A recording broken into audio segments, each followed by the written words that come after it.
Welcome to day 4 of business problems are actually personal problems and how they affect you in your business. And by hiring 7-figure entrepreneurs and those 7-figure entrepreneurs hiring me, and some of them are my clients. What happens is I've had a unique perspective of not only being a client, but actually the back of their business and how a lot of things go. And for them personally, what are those common threads that they had to do to get to 7 figures plus in their business, and what were the commonalities, what were the trends, and what needs to happen, what is the work that we are doing with our own clients that are getting excellent results, multiple return on investment for our people. And just knowing if you want to make a change within yourself with your business, like building your business from the inside out is really the way to go, and to meet the current environment that's out there, because that's the piece we can't control. But the piece we can control is ourselves. But so many of us don't know where to start, don't know what to look at, don't recognize the breadcrumbs that come along the way that really point you in the right direction. And so for those of you that are new today, I am Lorianne Reeves. I've been an entrepreneur for 25 years plus. I've had 3 businesses over that 25 years.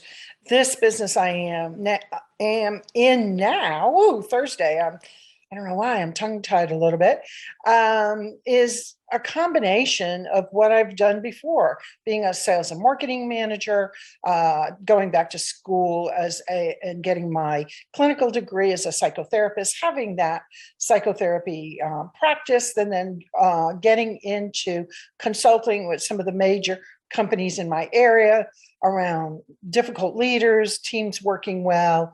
And then when there was trauma on the work site, I was usually the person that was called in. So that, in a nutshell, is my background. And if you want to know more about me, on day 1, I actually did go in depth, so you can catch that on the replay, how all my experiences and degrees and licenses and certifications have gotten me to this point, and what I do for my clients so they can not only have the business they want, but the life they want, which is really about money freedom and time freedom. So just to do a little bit of a recap for Thursday today, is that on day 1, we just talked in general that 7-figure entrepreneurs, at some point before they get to 7 figures, they actually make a decision to be the type of entrepreneur that is 7-figure earner or more. That may mean for you, if you don't want to be a 7-figure entrepreneur, that may be $500,000 a year, it may be 300. Those of you that are just thinking, oh, I'd love to get to $100,000 a year, which is always the first goal for all my newbies that come in with me, that is the goal for them, to get to $10,000 a month. And it is a really great stepping stone, because once you do that, you are doing better than 80% of the entrepreneurs out there and business owners out in the market. 80% of entrepreneurs make less than $100,000 a year, and that's difficult. It really is difficult. Those of you who think, oh, that's where I want to get. But if you are paying taxes on that, and then your business expenses, and you may have a part-time VA, and the investment for yourself, and then actually paying yourself so you can actually live, then there's very little left. And actually, $100,000 a year, if you had to live on that as an entrepreneur, only income you were getting, it would be a struggle. So it's almost like entrepreneurial poverty, when it's different than a corporate job, because you have to pay your own, your own Social Security, your taxes. Yes, you get to write off expenses, but by the time you do all that, there's very little left to live on. And if you're the sole provider for your family, or you are knowing that you don't want to live in struggle every month with your money, then the goal really needs to be double that, for you to have enough breath in your ability to be consistent. So to reach everyone you want to reach, you do need money to do that.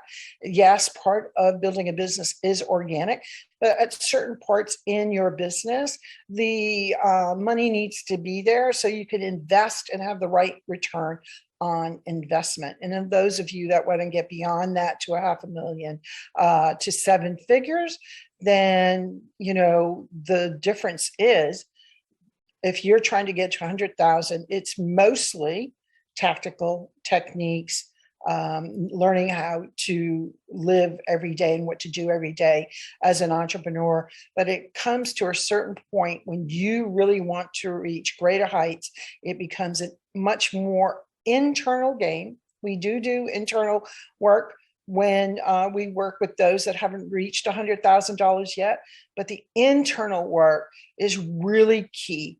And when I was exposed to 7-figure entrepreneurs outside of them being public, that was the thing they really keyed in on, is that they had to change their mindset, their way of being, how they thought about their business, and then how do they thought about money. They had to really rethink that. And so for those of you that have that goal, who do you want to be as a business owner? Not who I am, because you've really got to embody this. And so you have to be it. And that's a real difference. And when you be something, it actually means that your thoughts, your emotions, and your actions are all in alignment. And it's very difficult to be what you want to be if your thoughts tell you one thing, your emotions fight your thoughts, then the actions don't get done, or they get done very, very lukewarm. And it's always a struggle. And it's not just about money. It's about visibility, about being a leader, which we'll talk a little bit more about today. It's about developing what needs to develop for you to embody who you are as a CEO, even if you are a CEO of one. So very important to think about. So on Tuesday, we did go over more. Well, how do I change? How do I be? And again, it's an alignment of your thoughts, your feelings, and your actions all matching. And I gave the example of the number one thing, even though I can teach someone how to have a conversation, how to build a relationship in business, how to really get people to want to work with you, where you're not chasing, but people are attracted to you. The one thing that's really, really difficult for most folks is to really do the nurturing part at the same time, and to reach out for no other reason other to nurture a relationship. And to do that, really, my mentor would say, every single day. And I ask them to start 3 days a week because it feels overwhelming for most, and they don't do it. They just don't do it. And it's not that hard. It just takes a little bit of time. And when you're not making the money, time is an asset for you. You need to use the time to do the things that will get your business to the next level. So 7-figure entrepreneurs figure out who they want to be. They rethink how they think about money at all levels. It's more of a return on investment, and trusting themselves to do the work to get the results they want. A lot of times people, when you're asking them to do business with you, there are many times it is not about you. It's really about them not trusting to do the awesome work that they need to do to get the result you can get for them. And they're not recognizing that sinking feeling is really about not trusting themselves to do the work. So that's a real psychological problem at this point for a lot of people. So they decide who they're going to be. They rethink how they're going to do money. They take full responsibility to change, and they do the steps that are needed to change. Now, change is the steps to change are not hard, but the actual action of change is really difficult because either our thoughts are fighting ourselves, or our body, our feelings, because our feelings are in our body, our thoughts are in our head, our feelings are in our body, and it affects the action. So if one, like I said earlier, is out of whack, you have to be able to be honest with yourself and take full responsibility and say, what was my part in this? What could I have done better? Who do I need to be when I wake up tomorrow morning? And during the day, remind yourself, am I acting as a seven-figure entrepreneur even before you get there? And at the end of the day, asking yourself, where did I do this well? And where did I fall down on the job, and how can I do that differently next time that conversation comes up, that issue comes up, that action comes up, whatever needs to come up. And so that's important for you to realize. And that's why when I talk about this, it always feels overwhelming for folks, because why? You hear it all the time. People love comfort. They don't want to do this work. They want to make all the environmental changes, the outside changes in their business, all the tactics, all the new things, the shiny object syndrome, everything. But at some point that stops working as you get further and further in your business. And it really, the common denominator is you. That's why a lot of business problems are personal issues, because it's really on you. And it's on you to change that and to look at that differently. Does that mean you're going to be a whole different person? Well, if you're not liking what's going on now, part of that needs to be true, not your core essence. Your core essence is probably screaming to come out and be that person, be that entrepreneur, let it be easy for you to step into being that CEO of your business. And we fight that all the time. And it takes a strong person to actually say to themselves, okay, I know it's me. What is it about me that's not working in this situation? It doesn't mean all of you. It just means one part of you. And how can I do that differently? And if you're diligent about all those things, what happens is their change starts happening, because your thoughts and your feelings start aligning, and then your actions become the kind of actions you need to happen for you to have success and to live your success well. Everyone wants success. You get to define that. You get to not settle. And so many people, when I was a psychotherapist, a lot of people above 45, 50 years old would come in and think it was too late to really change. And it's never too late, but it does take some diligence on being truthful with yourself every piece of the way. So remember that. And so important. If you just think, I am going to write in my journal, or I'm going to say these mantras, that's all I got to do, and I'm going to change. The answer is no. Thoughts and feelings don't change unless you are diligent and making sure that they are matching up. And I'll tell you a little secret. When you start doing that work and you really start matching it up, some of you, parts of you are going to fight you, because what do we want? That comfort zone? They're going to fight you. You just have to be aware and say, yeah, I know why you're telling me that. I know why this person showed up in my business, because this is a lesson and I'm still not where I need to be. So important. So besides who they want to be, looking at money differently, taking full responsibility. What change is all about is developing their point of view and having their point of view throughout their business, whether they're speaking on stage, speaking virtually, working with their clients, working with their team, is that their point of view is interwoven into everything about who they are, especially in their business. Because a point of view is not it's a wide lens of how you look at life and how it applies to every aspect of life. It doesn't change if the circumstances change. It is actually a point of view that no matter where you apply it, holds true.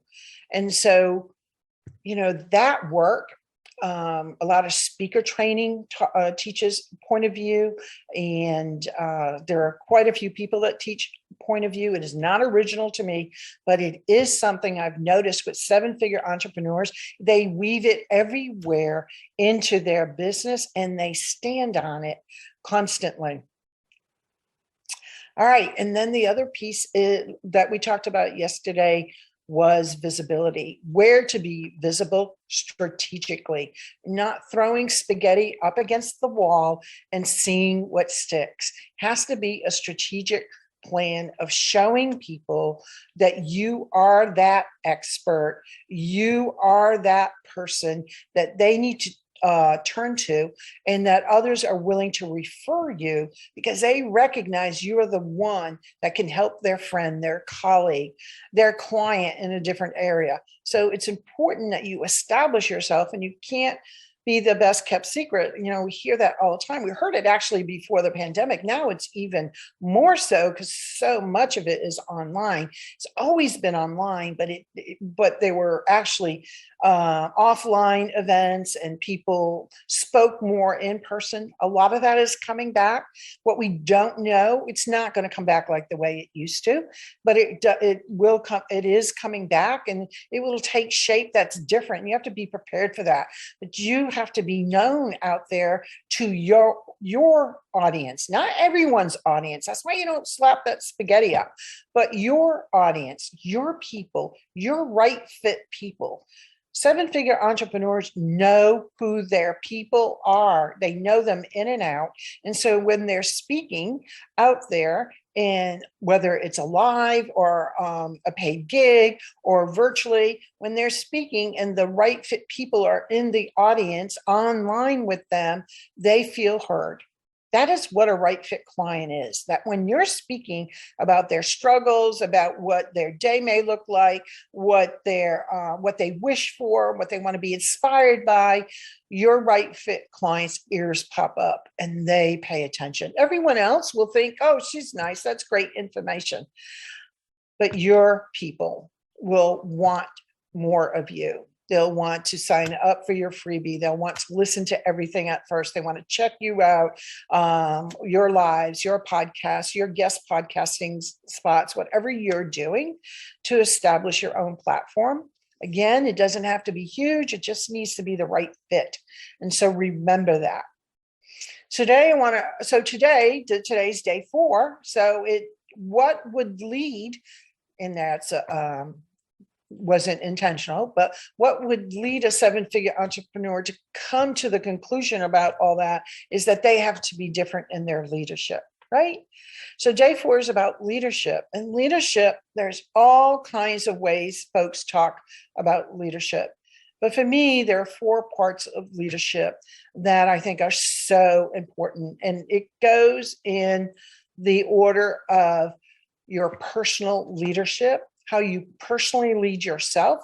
Because if you're doing everything we talked about from day 1 to day 3 on the training, then it leads you to understand that you are the only one that can work to get you to change. You are the only one that can take full responsibility. You're the only one that can lead your business to where you want it to go. You can't delegate that. So personal leadership is key, is really the first thing that people come to the conclusion as they decide who they want to be. The second piece, of course, is the professional side of it. What does that look like in your leadership professionally? It doesn't mean you necessarily teach leadership or teach leadership techniques, but professional leadership, how people see you on the outside, who you present yourself as, and how they look at you in terms of what you lead others to do, to change, to get results from. So professional leadership is really being consistent. Consistency is throughout all 4 areas, but being consistent about who you are, growing and showing a side of you that lets people know that they can trust you. Professional leadership, one of the first things that I think is really important is trust. So I told you that it's important for you to trust yourself, that people don't trust themselves to do the work.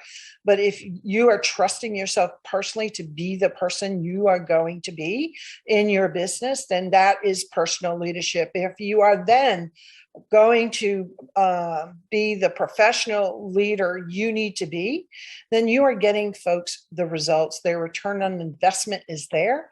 And also you are going to be able not only do the logistical pieces around what you do for folks, but the transformational piece that is so important for folks to have with you, because nowadays it's not a nice to have, it's a must have.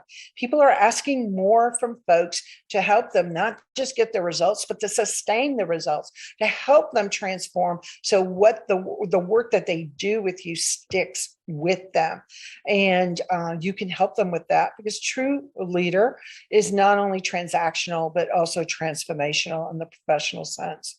So the other piece is psychologically, all the pieces around change, how to be a leader, and how to understand folks from the human interaction piece. Understand yourself when you're having a conversation or you're interacting with folks, that as a leader, that you know where you might falter in a conversation or in an interaction, and you understand the person in front of you psychologically, because the way they speak will give you clues, and that you use that information to further the interaction to the next step that you would like to see that go, and the other person wants to see that go. It is a conversation, a collaborative conversation. The interesting thing, language is the one thing here that lets people know psychologically that you have their back. And that's what a leader needs to show folks. Like, if I'm going to buy something from you for $10,000, $20,000, or corporation is going to sign a $500,000 contract with you and your company, they must have some sense that they can trust you. You'll have their back.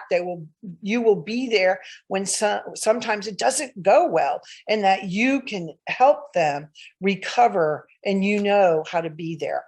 That is the psychological piece, is the human interaction. We're all human.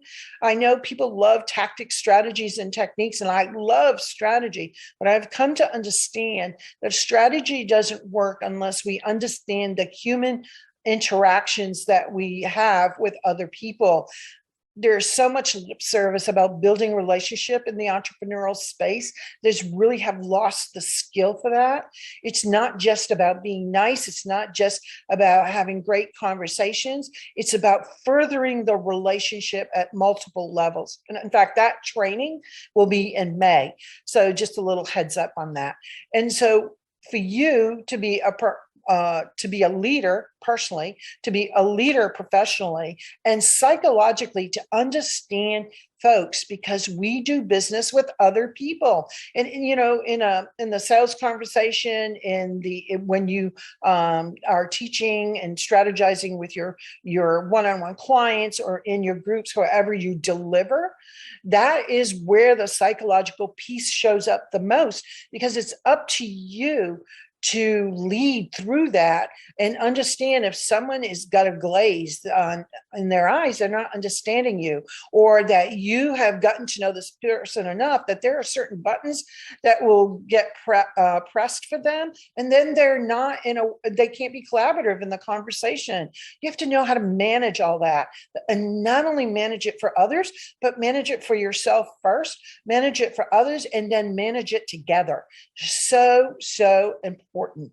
And the last area of leadership that I think is really important, and there's so many other areas, but just we're hitting on the big four right now. So you have an understanding how all the other things that I have talked to you about from day 1 to day 3 work into this area of leadership, is the art and science of transformation and what that means depending on your business. I have a colleague who teaches a spiritual business school. And so the art and science of transformation for her audience is a spiritual one.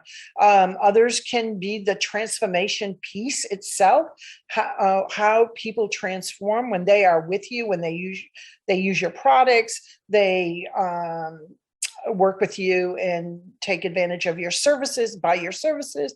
So I like to use the art and science of transformation because that's what I am about. But certain businesses use different words, and it may mean partly some of the same thing, but there is a transformation that occurs, and it has an avenue that is part of leadership that you stand for.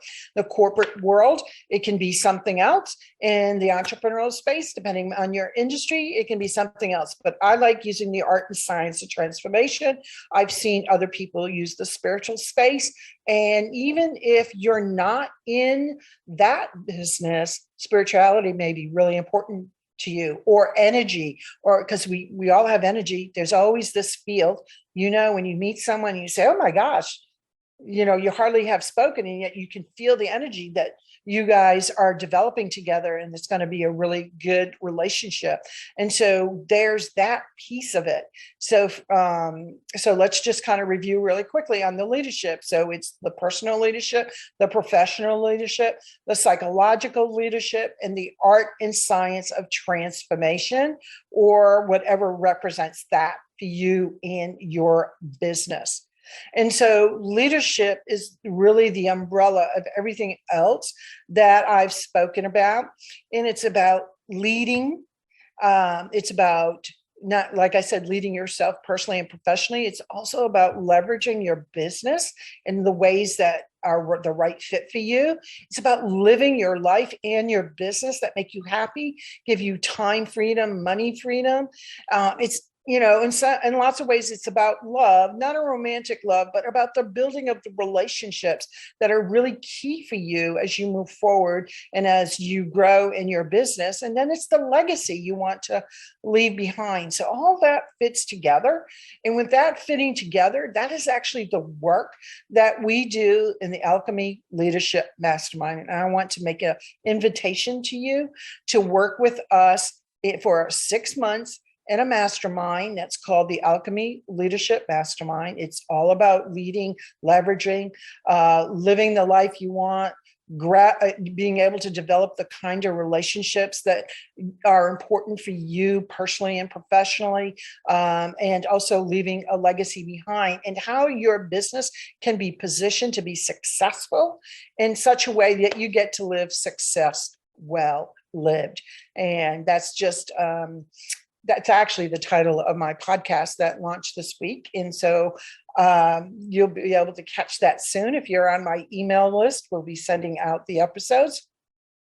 But the Alchemy Leadership Mastermind is all about being a multidimensional problem solver. That's what's called for right now in the world in terms of entrepreneurship. It's just not a one and done anymore. People are complicated. Since the pandemic, business has not so much gotten complicated, but it's been stressful for so many folks, and it's changed a lot.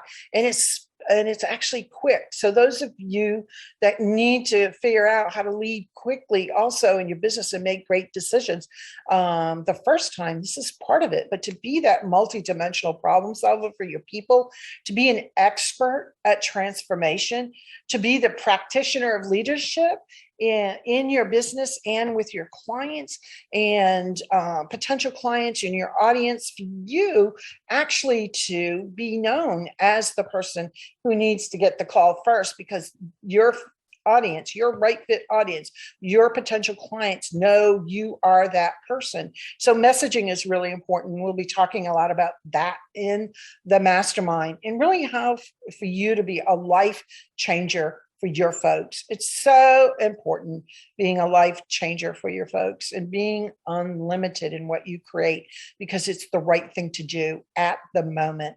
So we want to invite you to our Alchemy Leadership Mastermind. We're going to start Tuesday, April 26th. And I invite you to a 15-minute call with me just to see if it's good for you. No pressure. give you all the details. If you would prefer to read a document first, I'd be glad to send you one and to be able to walk you through what we'll be doing and how it will work. And then if you want a conversation about after that, we'll be able to do that. But I know that you are able to make the changes that you want to make and the desires you want to get to where you want to go. And we have the path for you, and we can support you. We can help you with your own transformation, and then help you able to transform your folks so people come back to you over and over again. I meet a lot of people that say to themselves, you know what? I don't know how so-and-so's got a bigger business than I do. I mean, their skills are not what my skills are. No, maybe not. But there's something that you're doing to hold yourself back. And that's why the day 1 and day 2 training, if you haven't listened to that, it's so important for you to listen to. We'll be sending out the replays. You can catch that on Instagram, on Facebook, and we will be able to talk to you about what is the 1 to 3 areas that maybe you need to concentrate on, and whether you want to join the leadership program or just take that information and see what you can do, then we will support you either way.